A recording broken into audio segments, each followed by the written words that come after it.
Like my dress. Anyway, new instructions. Any male under 25 is not going to hell.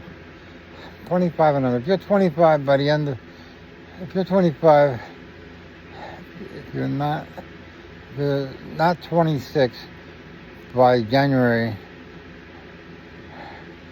you're not going to hell.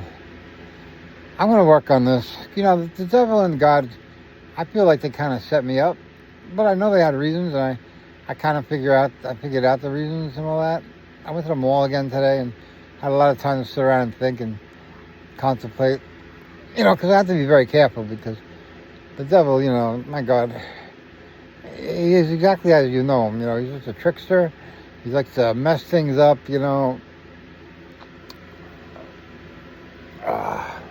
Like I shoot a video and he turns it off after 3 seconds, and I get done and I think I have a video and I never even recorded.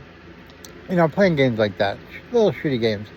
And tonight, a bus broke down in the bus depot and screwed everybody up because they had to tow it out.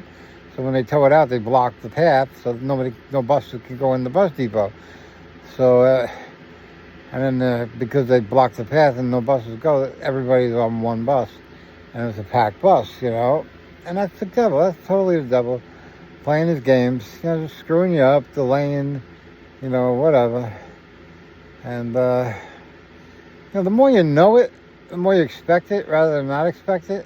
And you don't react to it, you know. So it was no big deal. I didn't care. I didn't know where to go. I was in a rush to get home.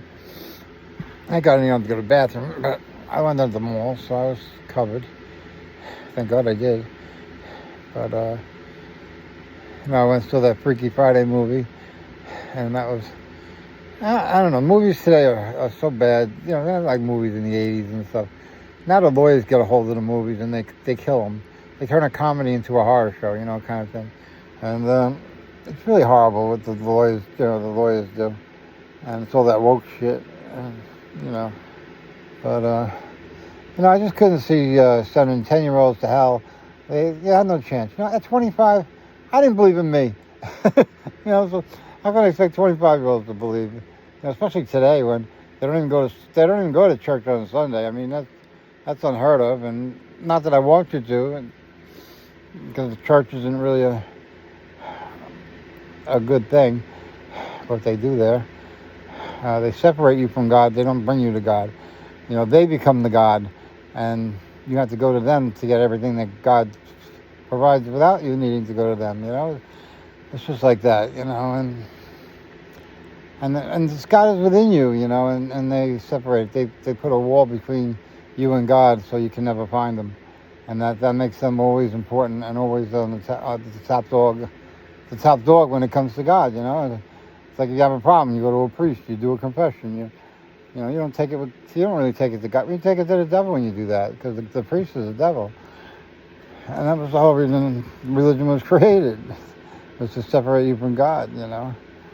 And,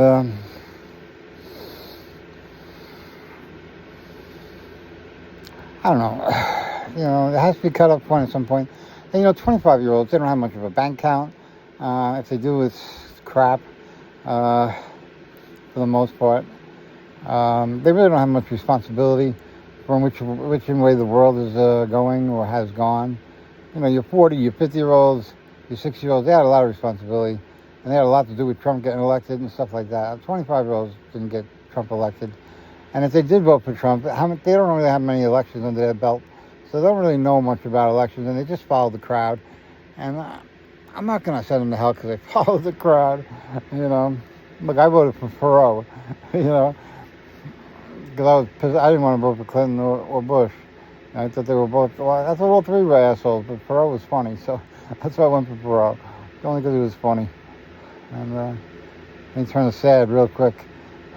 So, his vice president pick was, oh my God, what a nightmare. So, but actually, now that I'm older, and I know at the time I thought it was a nightmare, but now not so bad, considering what the other ones they picked. You know, if it's Pence, I'll take the one Ross Perot any day. I don't remember his name, but he was an old army guy. Told it like it was, you know. And back then, you could do that more back then than you could do today. Ricky Gervais, I love him, man. He's a great comedian. I love when he does the award shows. You know, he tells those people the scumbags they are. You know, he doesn't sugarcoat it or anything. The child molesters they are, and everything else that they're responsible for. You know, Tom Hanks has been to Epstein's Island. That's no doubt.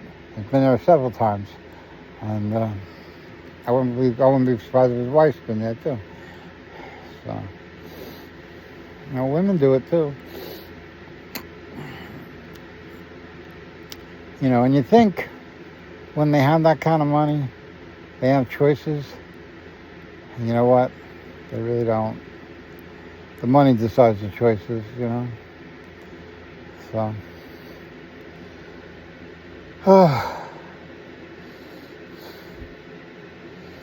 and I'm sure what happened to Epstein Island, like it happened here in Franklin Square, you know. Once you get blackmailed, now you got to find other people to blackmail. You know, they want to recruit you to recruit your friends and stuff like that. You know, you don't keep your friends when you blackmail them or set them up with a blackmailer.